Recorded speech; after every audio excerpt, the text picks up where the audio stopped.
Hi everyone, and welcome to my Real Men segment. If you didn't watch our intro, you might be wondering why on a football show I'm wearing a Bulls jersey and Zoe's wearing a Bulls jersey, but that's because our Bears suck, and so it's time for Chicago fans to move on to basketball and hockey. So I'm boycotting the Bears at this very moment. But I have 3 good fantasy picks for all of you this week. My first pick is running back LeSean MCCOY.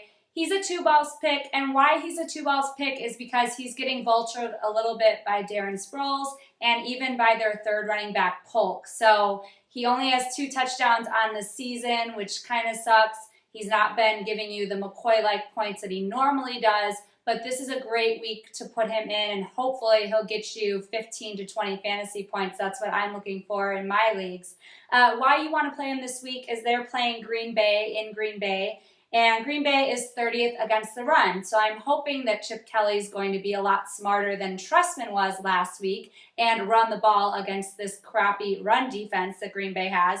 They're giving up an average of 142.6 rushing yards per game. So another thing that's going on is it's going to be very cold in Green Bay. It's only supposed to be in the 20s, about 24 degrees out there. That is perfect weather to be running the ball more so than passing.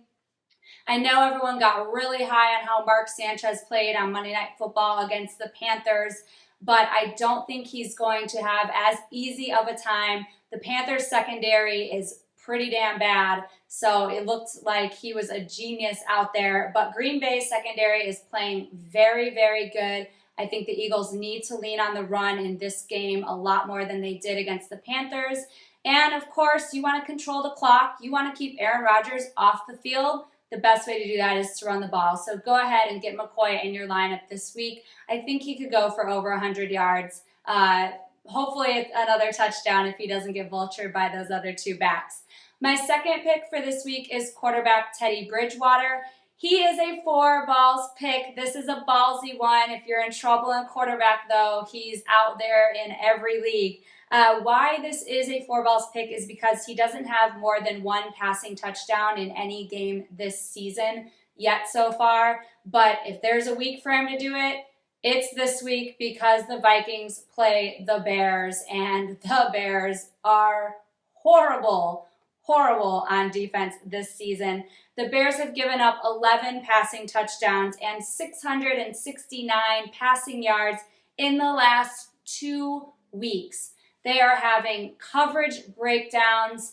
All of the secondary, most of them aren't even on the same page. Some of them are playing man-to-man. Some of them are playing cover 3 on the same play, and that is causing things to break down. So the defense is just out there having a ton of issues for the Bears.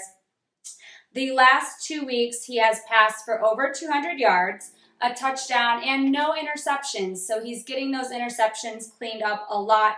He also runs the ball. He has 95 rushing yards and a rushing touchdown. So I think this week he's going to throw for over 200, probably over 250 yards, and I think he could get you 2 touchdowns this week instead of only the 1 touchdown.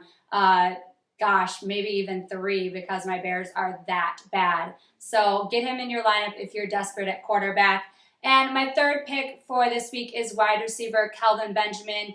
He's a 2-balls pick. He's a 2 on the scale because he's a rookie. He's a little inconsistent, but he is Cam's #1 target. Sometimes he faces some double coverage, which makes it a little bit difficult for him as well. So that's why I put him at a 2 instead of a 1-balls. They play Atlanta this week, though, and Atlanta is dead last in passing defense. So Atlanta is not doing anything against the pass. And Benjamin has a team-high 85 targets on the season and 7 touchdowns. So Cam is constantly looking to get him the ball. They really want to get him the ball when Cam is throwing. Atlanta has given up 100-yard games to Mike Evans, Golden Tate, Brandon Marshall, Alshon Jeffrey, Jarius Wright, and Marcus Colston this season. So all of those wide receivers have over 100 yards on this ATL secondary. I think Benjamin could do it this week. I know he had a couple touchdowns in garbage time against the Eagles, but oh well, it's fantasy. You still got those points. I think he's going to do it, though. in regular time that hopefully isn't garbage time. And this is an important game for both Carolina and Atlanta. Carolina is 3-6-1. Atlanta is 3-6.